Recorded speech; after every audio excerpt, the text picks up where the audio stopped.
आरक्षणाच्या अंतिम सुनावणीसाठी दिलेले आहेत।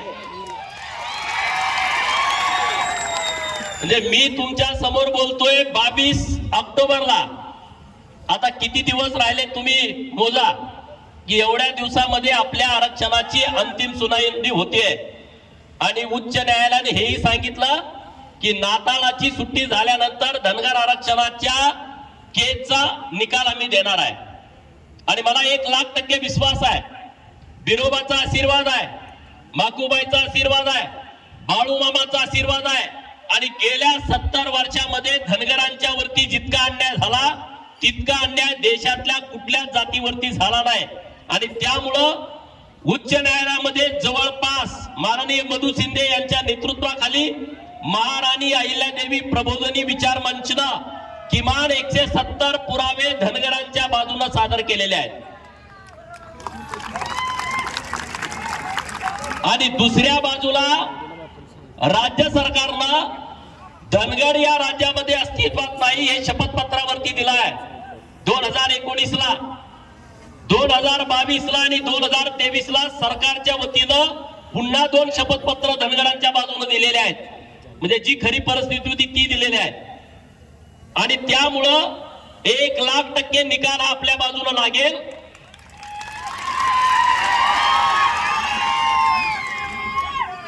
पण तरी सुद्धा मी म्हटलं की आपण एकाच विषयावरती अवलंबून राहायचं नाही, महाराष्ट्रातल्या धनगरांनी रस्त्यावरच्या लढाईला सुद्धा तयार राहिलं पाहिजे। म्हणून महाराष्ट्रभर जागर यात्रेच्या माध्यमातून फिरलो आणि आज लाखोचा समुदाय आपल्या आरेवाडीच्या दसरा मेळाव्याला आला। मी तुमच्या सर्वांचं मनापासून अभिनंदन करतो।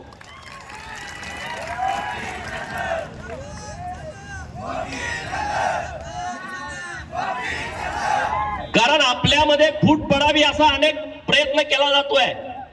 अनेक ठिकाणी वेगवेगळ्या ठिकाणी तुम्ही कसं विभागला जाल अशा पद्धतीचं षडयंत्र महाराष्ट्रामधून राबवलं जात आहे। बहुजनांचा बुरखा पांघरलेला लांडगा हा बहुजनांच्या विरोधी किती आहे हे आपल्या सगळ्यांना माहित आहे। कारण पहिल्यांदा या महाराष्ट्रामध्ये गरीब मराठा समाजाला आरक्षण मिळालं पाहिजे अशी भूमिका शालिनीताई पाटील यांनी तत्कालीन त्या काळामध्ये आमदार असताना घेतली। तेव्हा त्यांना पक्षातून बाहेर काढलं गेलं। मराठा समाजाला पहिल्यांदा विरोध केला हा लबाड लांडग्यानं पहिल्यांदा विरोध केला। मित्रांनो, आता तुम्ही बघितलं मागच्या 2-3 महिन्यापूर्वी त्यांचा पुतण्या पार्टीतनं फुटला की नाही? आता त्याचा पुतण्या पार्टीतनं फुटला, यामध्ये दुसऱ्याचा काय दोष आहे? हे सगळेजण छगन भुजबळांच्या विरोधामध्ये शिव्याशाप द्यायला लागलेत। बघितलं तुम्ही मीडियामध्ये, फुटला याचा पुतण्या आणि लागले कुणाच्या माग? छगन भुजबळांच्या। का?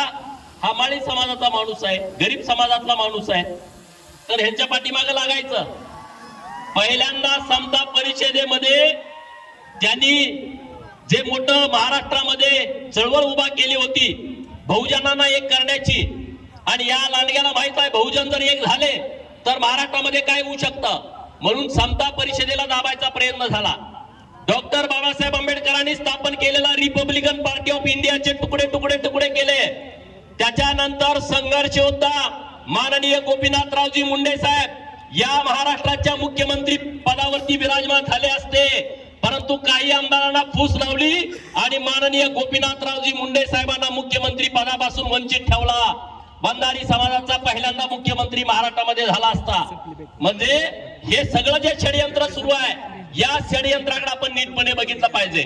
या महाराष्ट्रातल्या धनगरांची चळवळ पहिल्यांदा स्वर्गीय बी.के. कोकरेंनी 80 आणि 90च्या दशकामध्ये उभा केली, परंतु बी.के. कोकरेंना संपवण्याचं, त्यांची संघटना संपवण्याचं मोठं पाप यांनी केलं। माननीय शिवाजीराव शेंडगे बापूंना राजकारणामध्ये काही काळ वापरून घेतलं आणि परत त्यांना बाजूला करून टाकलं, त्यांच्या पूर्ण घराला बाजून करून टाकलं। हे तुम्ही सगळ्यांनी बघितलंय मित्रांनो। आणि म्हणून तुम्हाला सगळ्यांना माझं आव्हान आहे की तुम्ही सगळ्यांनी या गुलामगिरीतून बाहेर पडलं पाहिजे। या सगळ्या ज्या रचना आहेत त्या रचनेतून बाहेर पडलं पाहिजे। मी गेल्या महाविकास आघाडी काळातली एक गोष्ट तुम्हाला सांगतो। माननीय मधु शिंदे साहेब न्यायालयाची लढाई आपली लढतायत आणि 2.5 वर्ष महाविकास आघाडीचं सरकार होतं। आणि सरकारची मदत ही धनगर आरक्षणाच्या केसमध्ये अपेक्षित होती. आणि म्हणून मधु शिंदे साहेब काही आपल्या लोकांना मध्यस्थ घालून शरद पवारांना जाऊन भेटले की अशी अशी आमची न्यायालयामध्ये 2017ला केस दाखल झालेली आहे आणि या केसमध्ये सरकारची आम्हाला अशा पद्धतीनं मदत पाहिजे. आणि पवारांनी नीटपणे ऐकून घेतलं, केस कशी चालली आहे, काय चाललंय, सगळं त्यांनी व्यवस्थितपणे सांगितलं. आणि परत ते म्हणले हळूच धनगड आणि धनगराच्या बाबतीमध्ये नेमकं काय आहे. तर मधु शिंदे साहेबांनी सगळी परिस्थिती सांगितली की राज्यातल्या सगळ्या आम्ही तहसीलदारांच्याकडून लिहून घेतलंय, सगळं झालं. अहो नाही, मला 1981ला एक धनगड गडचिरोलीमध्ये भेटला होता. हे पिल्लू असं बोलतंय. म्हणजे मधु शिंदेना बोललंय, मी काही स्टोरी तयार करून तुम्हाला सांगत नाही. एक धनगड मला 1981ला गडचिरोलीमध्ये भेटला असं पवारांनी माननीय मधु शिंदेना सांगितलं. मधु शिंदे साहेब म्हणले एका माणसाला कुठं आरक्षण दिलं जातं का? एका माणसाची जात, त्याला काय बायको, त्याला पोरं काय आहे का नाही? त्याला बाप, त्याला आई, त्याला आजोबा, त्याला पंजोबा, त्याला मामा, त्याला मामी, ती काय नाती गोती आहेत का नाही? आणि मग नाही, मी ते नुसतं बघितलं होतं. म्हणजे विष कसं पेरायचं ते ह्या सगळ्या माणसाकडून आपण शिकलं पाहिजे. म्हणजे बघितलं पाहिजे कशा पद्धतीने हे विष पेरतात आणि त्यातून आपण काहीतरी शिकलं पाहिजे. म्हणजे मी त्यांच्याकडून शिकलं पाहिजे हे शब्द बाजूला काढून टाका की आपण त्याच्यातून काहीतरी शिकलं पाहिजे. मित्रांनो, मी उगाच त्यांच्या विरोधात बोलत नाही. इकडं चौंडीला आमचं उपोषण सुरू होतं, तिकडं लेक आणि नातू गेला की धनगरांना आरक्षण मिळालं पाहिजे. आणि तिकडे 1 ऑक्टोबरला आदिवासी हक्क परिषद होती, त्यामध्ये जाऊन तिथं बाजू काय म्हणताय की आदिवासी मध्ये आम्ही कुणालाही येऊ देणार नाही. माननीय शरद पवार, 1 ऑक्टोबरला तुम्ही बघितलं का? अरे काय धनगर आता एवढा येणार राहिलाय का? राहिलाय का? स्वतःची काय बुद्धी आहे का नाही आपल्याला? आहे की नाही? अरे मोठ्या नावाज येऊ द्या. अरे आता परिस्थिती पूर्णपणे बदलली आहे. लोक सगळी जागृत झाली आहेत. लोकांच्याकडे सोशल मीडिया आला, लोकांच्याकडे व्हॉट्सअप, फेसबुक, ट्विटर आलं. मेंढका सुद्धा ट्विटरवरती कमेंट करायला लागला, मेंढका ट्विटरवरती बोलायला लागला. आता अशी परिस्थिती झालेली आहे. आता लोकांना लबाड बोलून चालणार नाही, लोकांना फसवून चालणार नाही. आणि म्हणून तुम्हाला सगळ्यांना माझं आव्हान आहे की आपल्याला संघटित यावं लागल, आपल्याला एकत्रित यावं लागल. धनगर आणि धनगरांचा विषय आहे. 1990ला जर धनगर आणि धनगरांचा विषय मुख्यमंत्री शरद पवार असताना जर मिटवला असता तर आज आपल्याला महाराष्ट्रामध्ये संघर्ष करावा लागला नसता. तो 2019ला देवेंद्र फडणवीसांनी मिटवला की धनगर राज्यामध्ये अस्तित्वात नाही आहे, तो धनगर आहे हे शपथपत्रावरती लिहून दिलं. मित्रांनो, हे 90ला व्हायला पाहिजे होतं. 90ला जर एनटीच्या ऐवजी एसटी नोटिफाय आपण झालो असतो तर 95, 99, 2004, 2009, 2014 आणि 2019 किती निवडणुका झाल्या बघा. एवढ्या निवडणुकामध्ये किमान तुमचे प्रत्येक निवडणुकीमध्ये 35 आमदार गेले असते. जर 90-91ला जर धनगर हा एसटीची अंमलबजावणी झाली असती, किती आमदारापासून तुम्ही मुकला बघा. आज तुमचे आमदार किती आहेत महाराष्ट्रामध्ये बघा. जिसकी जितनी संख्या भारी उसकी उतनी भागीदारी या तत्वावरती तुम्हाला का न्याय मिळत नाही याचा तुम्ही सगळ्यांनी विचार करा. मित्रांनो, माझ्या अगोदर बळवंतराव बोलले की या महाराष्ट्रामध्ये 33 आदिवासी जमाती अशा आहेत 45 पैकी की ज्यांना मी इथं बिरोबाबानात बोलतोय त्या क्षणापर्यंत 33 जमातींना आदिवासींचा दाखलाच मिळाला नाही. 1,05,00,000 संख्या 2011च्या जनगणनेनुसार आहे. त्यानुसार 9.35% आरक्षण आदिवासी जमातींना मिळत आहे. 33 आदिवासी जमातींना दाखलाच नाही. आणि लोक मीडियामध्ये येऊन बोलतायत की धनगरांना आम्ही घुसू देणार नाही. धनगर जर आरक्षण एसटी मध्ये आले तर आम्ही याव करेन, आम्ही त्याव करेन. अरे डॉक्टर बाबासाहेब आंबेडकर साहेबांनी संविधानामध्ये आम्हाला अधिकार दिलेले आहेत, आम्हाला हक्क दिलेले आहेत. तुम्ही काय संविधानापेक्षा मोठे झाले का? कुणी मंत्री, कुणी आमदार, कुणी खासदार, कुणी मोठा नेता असेल, तुम्ही संविधान मानत नाही का? अरे आम्ही संविधानाच्या हक्कानं, अधिकारानं महाराष्ट्रातल्या धनगराच्या आरक्षणाची अंमलबजावणी मागतोय. आणि त्याच्या विरोधामध्ये कोणी जरी आला तर त्याला तुडवून जाण्याची आमची सगळ्यांची भूमिका आहे. महाराष्ट्रातल्या गरीब मराठा समाजाला आरक्षण मिळालं पाहिजे, याबद्दल कुणाचं दुमत नाही, आमचा सपोर्ट आहे. आणि तुम्ही मागच्या 2.5 वर्षामध्ये महाराष्ट्रातल्या गरीब मराठा समाजाला दिलेल्या योजना तुम्ही बंद केल्या. अण्णासाहेब पाटील आर्थिक विकास महामंडळ तुम्ही बोडीत काढला. 2.5 वर्ष एकाही मराठा समाजाच्या मुलाला तुम्ही कर्ज दिलं नाही, सारथीला पैसे दिले नाही, महाज्योतीला पैसे दिले नाहीत. हे सगळे प्रकार तुमच्या काळामध्ये घडले मित्रांनो. ही सगळी परिस्थिती आपल्याला विचार करणारी परिस्थिती आहे आणि म्हणून आपल्यामध्ये सगळ्यामध्ये जागृती पाहिजे. आपल्या महिलांना सगळ्यांना पुढे केलं पाहिजे. महिलांच्या हातामध्ये आपण नेतृत्व दिलं पाहिजे. आज एवढ्या मोठ्या संख्येनं आपण उपस्थित आहे आणि महिलांची संख्या किती आहे आपल्या या कार्यक्रमामध्ये? अरे आपण लिडरशिप महिलांच्याकडे देणार आहे की नाही देणार? नेतृत्व महिलांच्याकडे देणार आहे की नाही देणार? त्यांना तुम्ही अधिकार देणार आहे की नाही देणार? एक पुण्यश्लोक अहिल्यादेवी या शिकल्या, राजकर्त्या झाल्या, प्रशासन त्यांच्या हातात आलं तर त्यांनी पिढ्यानपिढ्याचा उद्धार केला. एक अहिल्यादेवीनी 250 वर्षानंतर सुद्धा आपण त्यांचं नाव घेतोय, त्यांचे गोडवे गातोय. एक अहिल्यादेवीनी राज्यकारभार हातात घेतल्यानंतर या देशातल्या मंदिरांचा जीर्णोद्धार केला, तिथल्या उद्योगधंद्यांना त्यांनी प्राधान्य दिलं. महेश्वरी साडी त्यातलं एक उदाहरण आहे. आज 250 वर्षानंतर सुद्धा महेश्वर साडी हे जगामध्ये जाते. हे पुण्यश्लोक अहिल्यादेवींचं काम आहे मित्रांनो. आणि म्हणून आपण आपल्या महिलांना पुढे केलं पाहिजे. केंद्र सरकारनं नरेंद्र मोदीजींनी काही योजना आणल्यात महिलांच्यासाठी, त्या योजना तळागाळापर्यंत पोहोचल्या पाहिजेत. त्या योजना लोकांच्या पर्यंत गेल्या पाहिजेत. गावगाड्यातल्या महिलांना त्याचा मोठ्या प्रमाणात फायदा झाला पाहिजे. याचं सगळं नियोजन आपल्याला पुढे करावं लागेल मित्रांनो. त्याशिवाय आपल्याला काही मिळणार नाही. आणि म्हणून मी तुम्हा सगळ्यांना विनंती करतोय, मी तुम्हा सगळ्यांना आवाहन करतोय की धनगर आरक्षणाच्या बाबतीमध्ये आपल्याला ताकदीनं पुढे जावं लागेल. आज 22 तारीख आहे. 21 सप्टेंबरला आपली मीटिंग झाली होती मंत्रालयामध्ये. त्या दिवसापासून मी या क्षणापर्यंत बोलतोय, तोपर्यंत सरकारनं एक सुद्धा कागद हलवलेला नाही, एक सुद्धा अजून निर्णय केलेला नाही. अजून कमिटी नेमलेली आहे. ती कमिटी बाहेरच्या राज्यात जाणार आहे. मी काय त्यांना GR दिलेत. परवा माननीय मुख्यमंत्री उपमुख्यमंत्री महोदयांना भेटून छत्तीसगडचा GR दिलाय की हा GR बघितल्यानंतर महाराष्ट्रातल्या धनगरांना राज्य सरकारच अंमलबजावणी करू शकतं. हे इतके सगळे GR दिलेले आहेत, परंतु अजून काही हालचाल नाही. मी आपल्या माध्यमातून सरकारला सांगतो की ताबडतोब तुम्ही कमिटी जाहीर करा आणि ती कमिटी छत्तीसगड, बिहार, मध्य प्रदेश आणि तेलंगणा सरकारकडे ही माहिती घेण्यासाठी पाठवा, ताबडतोब पाठवा. कारण तुम्ही आता वेळ दिली 60 दिवसाची आणि आज 31 दिवस झाले. 29 दिवस सरकारच्या हातामध्ये. 29 दिवसानंतर महाराष्ट्रातला धनगर समाज परत रस्त्यावरती उतरला तर त्याला जबाबदार सरकार असेल, त्याला जबाबदार धनगर समाजातलं कोणी असणार नाही. बरोबर का चुकीचं आहे? बरोबर आहे का चुकीचं आहे? आणि म्हणून सरकारने जे काय आम्हाला दिलं ते आम्ही मान्य केलं की धनगरांचा तुम्ही सर्टिफिकेट दिला. धनगर समाजाच्या बाबतीमध्ये 2 ऍफिडेव्हिट दिली. पुण्यश्लोक अहिल्यादेवीला च्या नावानं सोलापूरच्या विद्यापीठाला नाव देवेंद्र फडणवीसांनी दिलं. माननीय मुख्यमंत्री आणि उपमुख्यमंत्री महोदयांनी 31 मेला चौंडीमध्ये अहमदनगर जिल्ह्याचं नाव बदलून पुण्यश्लोक अहिल्यादेवी नगर करण्याची घोषणा केली. तर त्यांचं मी अभिनंदन करतो. पण सरकारकडे मी मागणी केली, जेव्हा आपली मीटिंग झाली तेव्हा सरकारकडे काही मागण्या केल्या. त्यामध्ये आपली जी केस चालू आहे त्यामध्ये कुंभकोणी साहेबांची कायम नियुक्ती करावी अशी आपल्या सगळ्यांची मागणी होती. ती सरकारनं मान्य केली. दुसरी आपण मागणी केली की या राज्यामध्ये 10,000 कोटींची तुम्ही घोषणा केली मेंढपाळांच्यासाठी, तर त्याच्याबद्दल जिल्ह्याच्या सगळ्या संस्था स्थापन झाल्या.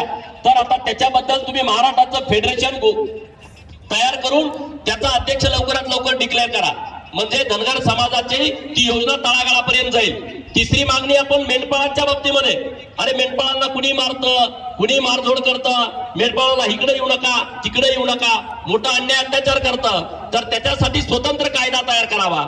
आणि वन क्षेत्रामध्ये धनगरांच्या आमच्या मेंढपाळांना चराई कुर्ण जी होती त्या कुर्णावरती तुम्ही येऊ देत नाही, त्याच्याबद्दल सरकारकडे आम्ही मोठ्या प्रमाणात मागणी केली. ज्या आरेवाडीच्या बिरोबाच्या बनामध्ये आपण बोलतोय, ह्या आरेवाडीचं बिरोबाचं बन, पट्टण कोडोलीचा बिरोबा, वासीचा बिरोबा, हुळजंतीचा महालिंगाया आणि हुन्नूरच्या मंदिराचा हा 5 मंदिराचा एक विकास आराखडा सरकारनं तयार करावा, ही मागणी आपण सरकारनं केली आहे आणि ती सरकारनं मान्य केलेली आहे. म्हणजे हा विकासाचा आराखडा सरकारनं तयार करावा आणि 200 कोटी रुपये हे बिरोबाच्या बनामध्ये सरकारनं खर्ची करावेत, ही आपली मागणी सरकारकडे होती. मित्रांनो, महाराजा यशवंतराव होळकर यांचं जन्मगाव वापगाव, तो किल्ला ताब्यात घेण्यासाठी आपण सगळेजण संघर्ष करतोय आणि सरकारनं आता निर्णय केलाय तो की वापगावचा किल्ला हे राज्य सरकारच्या ताब्यामध्ये घेऊन तिथं महाराजा यशवंतराव होळकर यांच्या उंचीला साजेच असे स्मारक बांधायचं सरकार निर्णय घेताय ती मागणी आपण सरकारनं रेटून लावून धरलेली आहे. असे अनेक विषय आपण सरकारकडं मागणी करतोय, सरकारकडे पाठपुरावा करतोय, परंतु आपण गावगाड्यातले सगळे छोटे छोटे समाज एकत्रित येणं गरजेचं आहे. गरीब मराठा समाज, ओबीसी समाज, मायनर ओबीसी समाज, भटके विमुक्त, भटक्या जमाती, पालात राहणारी लोक, हे सगळ्या लोकांना आपल्याला एकत्रित करायचं आहे. आज दौलत नाना इथं आहेत, शिवानंदजी इथं आहेत, ताकदीनं ते बोलले, माननीय खरे डॉक्टर साहेब बोलले, काही अनेक लोकांना बोलायचं होतं पण वेळेअभावी बोलू शकले नाही. आणि म्हणून आपण सगळे जोपर्यंत एकत्रित येत नाही, संघटित होत नाही, आपल्याला आपल्या हक्काची अधिकाराची जाणीव होत नाही, तोपर्यंत आपण काहीच करू शकत नाही. आणि म्हणून आपण ठरवलं, आज आपण बिरोबाच्या पानामध्ये आहे. हा शिवाचा महादेवाचा अवतार आहे. बिरोबा शिव हे आपल्या सगळ्यांचं मूळ दैवत आहे, मूळ पुरुष आहे. आणि म्हणून या देशाच्या जळणघाटीमध्ये महादेवाचा मोठा सहभाग आहे. आणि म्हणून शिव यांच्या नावानं, मल्हारी मार्तंड यांच्या नावानं मी आज आरेवाडीच्या बिरोबाच्या साक्षीनं, आपल्या मावळत्या सूर्याच्या साक्षीनं या महाराष्ट्रातल्या बहुजनांना एकत्रित करण्यासाठी, या महाराष्ट्रातल्या बहुजनांना संघटित करण्यासाठी हिंदुस्थान शिव मल्हार क्रांती सेनेची घोषणा आज करतोय की ही अराजकीय संघटना असेल पण महाराष्ट्रातल्या बहुजनांच्यासाठी काम करेल, बहुजनांना जोडण्यासाठी काम करेल, बहुजनांना एकत्रित करण्यासाठी काम करेल, त्यांना अन्यायाला भाचा फोडण्यासाठी काम करेल. यासाठी ही शिव मल्हार सेना महाराष्ट्रामध्ये मोठ्या ताकदीनं काम करेल. येत्या महिन्या 2 महिन्यामध्ये ह्याची पूर्ण आपण रचना करू. ह्याच्यासाठी आपण सगळी सिस्टीम व्यवस्थितपणे लावू. मुंबईमध्ये त्याचं ऑफिस असेल, त्यामधून काम कसं करायचं, कशा पद्धतीनं करायचं, याचं व्यवस्थितपणे आपण प्लॅनिंग करू. महाराष्ट्रातल्या सगळ्या लोकांना, तुम्हाला मान्य आहे का? हे मान्य आहे का? सगळ्यांचा सपोर्ट आहे का? हात वर करून सांगा की आपली एक अराजकीय संघटना असावी असं कुणाकुणाला वाटतंय त्यांनी दोन्ही हात वर करा. नाव योग्य आहे का? आणि त्यामुळं ही संघटना मोठ्या प्रमाणात काम करेल. मेंढपाळांच्यासाठी संत बाळूमामा मेंढपाळ संघटना ही मी आज घोषित करतोय. ही संघटना फक्त मेंढपाळांच्यासाठी काम करेल. सोशल मीडियात तर काम आपल्या जोरात चालू आहे. तर हे आपल्याला व्यवस्थितपणे इथून पुढच्या काळामध्ये महाराष्ट्रात आपल्याला या सगळ्या विषयामध्ये जायचं आहे मित्रांनो. आणि म्हणून धनगर समाजाच्या आरक्षणाच्या लढाईमध्ये आपल्याला सहभाग घ्यावा लागेल. आपल्याला ही लढाई तीव्र करावी लागेल. 21 सप्टेंबरला आपली पहिली बैठक झाली. आज 22 ऑक्टोबर आणि 21 नोव्हेंबरला 60 दिवस पूर्ण होत आहेत. आणि म्हणून जर 60 दिवसाच्या आतमध्ये सरकारनं ही कमिटी पाठवून अहवाल जर नाही आणला तर 21 नोव्हेंबरला आपण महाराष्ट्रातल्या सगळ्या तहसीलदारांच्या समोर एक मोर्चा काढायचा आहे.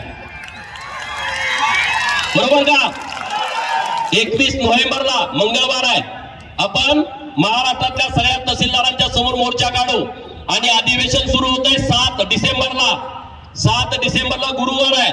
शुक्रवार, शनिवार, रविवार, सोमवारी 11 डिसेंबरला महाराष्ट्रातल्या धनगरांचा एसटी आरक्षणासाठी नागपूरला विधान भवन घेण्यासाठी लाखोच्या संख्येने आपल्याला जायचं आहे. जमेल का तुम्हाला? जमेल का सगळ्यांना? नाहीतर मी एकटाच बोलतोय असं व्हायचं. सगळे ताकदीने या, बाहेर पडा. अरे दादा, ताई, साहेब, ह्या भानगडीतनं बाहेर पडा. 5G चा जमाना चालू आहे.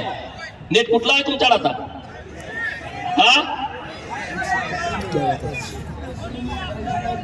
5Gच्या जमान्यात तुम्ही एसटीड्या ह्या ज्या आहेत डबळे ते बाजूला टाका. एस म्हणजे साहेब, टी म्हणजे ताई आणि डी म्हणजे दादा. या एसटीडीच्या गुलामगिरीतून तुम्ही सगळे बाहेर पडा. इंग्रजांच्या काळामध्ये जशी गुलाम करण्यासाठी काही व्यूहरचना केली होती तशी हे प्रस्थापितांनी व्यूहरचना केल्या. साहेब, ताई, दादा हे बंद करा. त्याच्या मागे फिरणं बंद करा. अरे BK कोकरे साहेबांनी यशवंत सेना कशासाठी स्थापन केली होती? या महाराष्ट्रातला प्रमुख प्रस्थापित पवारांच्या विरोधात लढण्यासाठी केली की नाही? बरोबर. महाराष्ट्राच्या दऱ्याखोऱ्यामध्ये BK कोकरे साहेब फिरले. अरे आता आपल्याला सगळ्या सुविधा आहेत, आता आपल्याकडे गाडी आहेत, आपल्याकडे सगळी यंत्रणा आहे. त्या काळामध्ये ते वर्गणी गोळा करायचे, आरेवाडीच्या बनात यायचे, बोकडं कापल्यानंतर कातडं ते वर्गणीमध्ये मागायचे, सगळे पुजारी आहेत त्यांना माहित आहे, लोक कातडं त्यांना द्यायची आणि ते कातडं विकून ते चळवळ उभा करायची. अरे मित्रांनो, यशवंत सेनेची स्थापना का केली होती बी.के. कोकरे साहेबांनी? या प्रस्थापितांच्या विरोधात लढण्यासाठी. आज त्या पवारांच्या सांगण्यावरून यशवंत सेना चालते, याचं मला खूप दुःख वाटतं, वाईट वाटतं या सगळ्या गोष्टीचं. तुम्ही सगळ्यांनी या महिन्यात 2 महिन्यातल्या सगळ्या प्रक्रिया बघितल्या. मी बिरोबाच्या चरणी प्रार्थना करतो, आमच्या ह्या सगळ्या युवा पोरांना सुबुद्धी दे, चांगली बुद्धी दे की या प्रस्थापितांच्या विरोधात लढण्यासाठी यशवंत सेनेचा मोठ्या प्रमाणात वापर झाला पाहिजे मित्रांनो, नाहीतर त्याचा काही उपयोग होणार नाही. आणि म्हणून तुम्हा सगळ्यांना आरेवाडीच्या बिरोबाच्या बनामधून मी तुम्हा सगळ्यांना इतकं सांगतो, या वर्षीची दिवाळी आपण पालातल्या लोकांच्या बरोबर साजरी करायची. कुणाकुणाला जमल सांगा पालातल्या लोकांच्या बरोबर? अरे आपली संख्या इतकी मोठी आहे, आपल्याला न्याय मिळत नाही. गरीब मराठा समाजाची एवढी महाराष्ट्रात संख्या आहे, त्यांना न्याय मिळत नाही. अरे पालातल्या लोकांना काय मिळालं? अजून त्यांना जन्माचा दाखला नाही, त्यांच्याकडं मतदान कार्ड नाही, त्यांच्याकडे आधार कार्ड नाही, त्यांचं शाळेमध्ये नाव नाही. जे सगळे आपल्या गावात राहतात, आपले भटके विमुक्तातले आपले भाऊ आहेत. आणि म्हणून या वर्षीची दिवाळी आपण पालातल्या लोकांच्या बरोबर केली पाहिजे. आपल्या पोराला एक ड्रेस आणला, आपण त्या मुलाला एक ड्रेस आणला पाहिजे आणि आपण त्याची जबाबदारी घेतली पाहिजे ना. आणि म्हणून मी या वर्षीची दिवाळी माझ्या पालातल्या भावांच्या बरोबर करणार आहे. तुम्हालाही माझं आव्हान आहे, तुम्हालाही माझी विनंती आहे की तुम्ही सुद्धा मोठ्या ताकदीनं मोठ्या प्रमाणामध्ये पालात, नाही तर नुसते फोटो काढायपुरते नको करावं, मग त्याचा काही उपयोग नाही. नुसता एक फोटो काढला सोशल मीडियावर टाकला. आपल्याला त्या लोकांना आपल्या बरोबर घ्यायचं आहे. आपण आपल्या सगळ्या ज्या संस्कृती आहेत, आपल्या परंपरा आहेत, आता आदिवासी समाज जमातीची एक वेगळी परंपरा आहे, वेगळी संस्कृती आहे, त्यांच्या चालीरीती वेगळ्या आहेत. अरे आपली पण एक चालीरीती आहे ना, आपली एक परंपरा आहे. माझ्या डोक्याला पिवळा फेटा आहे, कुणी जर बघितलं मग हा धनगर आहे, आमचं गजरनृत्य आहे, आमचं ओव्या आहे, हे आपण जपलं पाहिजे ना. अरे आपल्या कुठल्याही कार्यक्रमामध्ये ओव्या ठेवल्या पाहिजेत, कुठल्याही कार्यक्रमामध्ये गजी ढोलाचा कार्यक्रम ठेवला पाहिजे.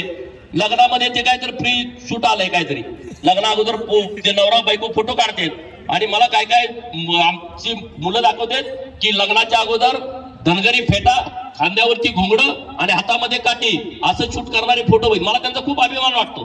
तुम्ही पण हे केलं पाहिजे ना सगळ्यांनी. अरे आज जर सगळे डोक्याला पिवळे फेटे बांधून आला असता तर काय बिघडलं असतं? बरं वाटलं असतं ना. आपली जी परंपरा आहे, आपली जी संस्कृती आहे, आपण किती जरी मोठं झालं तर त्याचं आपण जतन केलं पाहिजे, त्याच्यासाठी आपण प्रयत्न केला पाहिजे.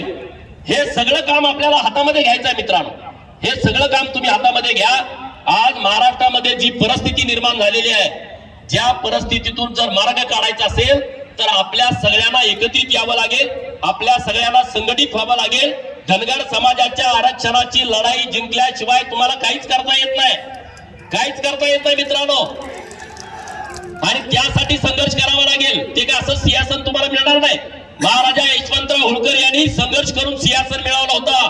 प्रस्थापितांच्या विरोधात लढून विस्थापितांचं सिंहासन त्यांनी तयार केलं होतं. हा आपला आदर्श आहे. छत्रपती शिवाजी महाराजांनी रायरेश्वराच्या मंदिरामध्ये स्वराज्य निर्माण करताना रक्ताभिषेक केला होता. ते शिवजीचं मंदिर होतं, ते महादेवाचं मंदिर होतं. छत्रपती शिवाजी महाराजांनी महादेवाच्या पिंडीवरती रक्ताचा अभिषेक केला, म्हणून आपल्या संघटनेला शिवमल्हार नाव आहे मित्रांनो. हे लक्षात ठेवा, संघटनेला नाव का दिलंय आपण? हे संघटना आपल्याला महाराष्ट्रामध्ये इतक्या मोठ्या प्रमाणात वाढवायची आहे. या संघटनेच्या माध्यमातून दबदबा तयार झाला पाहिजे. कुणावरती अन्याय करण्याचं कुणाचं धाडस झालं नाही पाहिजे, इतकी ताकद या संघटनेमध्ये आहे. आणि म्हणून गावागावामध्ये याच्या शाखा आपल्याला येत्या काही काळामध्ये उभा करायच्या आहेत. जमल का नाही जमल? अरे महाराष्ट्रातून हजारो गावातून तरुण आलेत, सगळ्या गावात आपल्या शाखा झाल्या पाहिजेत मित्रांनो. आणि म्हणून मी तुम्हाला सांगतोय, धनगर आरक्षणाची लढाई ही आपल्यासाठी अंतिम आहे. धनगर आरक्षणाच्या लढाईपासून आपल्याला बाजूला जाता येणार नाही. नुसतं आम्हाला हे दिलं ते दिलं असं नाही. आता सरकारला माझं आव्हान आहे, तुम्ही काहीही करा आणि धनगराच्या पोराच्या हातामध्ये एसटीचा दाखला द्या. तुम्ही न्यायालयाची वाटच बघू नका. न्यायालय तर देईल, पण सरकारची जबाबदारी म्हणून या महाराष्ट्रातल्या धनगराच्या पोराच्या हातामध्ये एसटीचा दाखला द्यावा. सरकारनं मान्य केलंय की धनगर राज्यामध्ये अस्तित्वात नाही, आहे तो धनगर आहे, विषय मिटलाय. ती सगळी लढाई आता सरकारनं हातामध्ये घ्यावी. धनगरांच्या सहनशीलतेचा अंत सरकारनं पाहू नये अशी मागणी मी आपल्या आरेवाडीच्या बिरोबाच्या बनातनं दसरा मेळाव्यातनं राज्य सरकारने करतो. राज्य सरकार सगळ्याचा व्यवस्थितपणे विचार करताय. मराठा समाजाला आरक्षण देण्याची राज्य सरकारची भूमिका आहे. ओबीसीच्या आरक्षणामध्ये त्यांचं जे आरक्षण आहे ते संरक्षित करण्याची राज्य सरकारची भूमिका आहे. आणि मग धनगरांनी काय केलं? धनगरांची अंमलबजावणी तुम्ही करा, राज्य सरकार हे करू शकता. माननीय एकनाथ शिंदे आणि माननीय देवेंद्रजी फडणवीस साहेब हे करू शकतात. आणि म्हणून आपल्या माध्यमातून सरकारनं माझी विनंती आहे आणि ती विनंती सरकारनं कसल्याही परिस्थितीमध्ये मान्य करावी ही आपल्या सगळ्यांच्या वतीनं राज्य सरकारकडे विनंती आहे. आणि म्हणून धनगर आरक्षणाच्या बाबतीमध्ये कुणी किती राजकारण केला, कुणी किती जरी आडवं येण्याचा प्रयत्न केला तर धनगर त्याला बळी पडणार नाही. धनगरांनी हे व्यवस्थितपणे समजून घेतलं पाहिजे. मित्रांनो, तुम्ही मराठा समाज आणि धनगर समाज हे महाराष्ट्रातले दोन प्रमुख समाज आहेत, मोठा समाज आहे. आणि त्यामुळे आपली सगळ्यांची जबाबदारी मित्रांनो वाढतीये. आपल्या सगळ्यांची जबाबदारी इतर छोट्या छोट्या लोकांना सुद्धा बरोबर घ्यायचं. कधी जिथं वेळ पडेल तिथं बाळूमामा व्हायचं आणि गरज पडली तर बापू बिरू व्हायची तयारी आपली सगळ्यांची असली पाहिजे. गरज पडेल तिथं आपण अन्याय गुणावटी करत नाही, तो आपला स्वभाव नाही. मित्रांनो, हे सगळं नीटपणे आपण विषय समजून घ्या. ना काना ना मात्रा, ना काना ना मात्रा. अरे आवाज येऊ द्या. ना काना ना मात्रा, धनगर लय खतरा. ना काना न मात्रा. अरे आवाज येऊ द्या. अरे तुमच्यात लढाऊ बाणा आहे का नाही राहिला का नाही? हा. आणि त्यामुळं इथून पुढे आपण सगळेजण आज इतक्या मोठ्या संख्येने तुम्ही दसरा मेळाव्याला आला, इतक्या महाराष्ट्रातल्या सगळ्या लोकांचा उत्साह वाढवण्याचं काम केलं. बहुजन समाजातली लोक आली, ओबीसी समाज, मायनर ओबीसी समाज, भटक्या विमुक्त समाजातली लोक आली आणि सगळ्यांनी एक ताकद लावली आहे, एकजूट केलेली आहे सगळ्यांनी. आणि आम्ही इथून पुढच्या काळामध्ये ताकदीनं फिरतोय. आता दौलत नाना इथं रामोशी समाजासाठी गेल्या अनेक वर्षांपासून काम करतायत. शिवानंदजी अहमदपुरे साहेब आहेत, महाराष्ट्रातल्या लिंगायत समाजासाठी काम करतायत. अरे रामोशी समाजाला पहिल्यांदा महामंडळ इथं या महाराष्ट्र सरकारनं दिलं. किती रामोशी समाज आहे या महाराष्ट्रामध्ये? किती आमदार आहेत? एकही आमदार नाही. या सरकारनं पहिल्यांदा विचार केला की गावातल्या रामोशी समाजाला महामंडळ दिलं पाहिजे. या सरकारनं पहिल्यांदा विचार केला की गावातल्या गुरव समाजाला महामंडळ दिलं पाहिजे. या सरकारनं पहिल्यांदा विचार केला की लिंगायत समाजाला महामंडळ दिलं पाहिजे. हे इतक्या वडार समाजाला महामंडळ देण्याचं काम सरकारनं केलं. माननीय देवेंद्रजींनी या सगळ्या विषयाचं नेतृत्व केलं. हे पहिल्यांदा घडतंय मित्रांनो. आज या सगळ्या गोष्टीचा व्यवस्थितपणे विचार करण्याची आपल्या सगळ्यांना गरज आहे. एवढंच या निमित्तानं बोलतो. तुम्ही इतक्या मोठ्या संख्येनं या कार्यक्रमाला उपस्थित राहिला.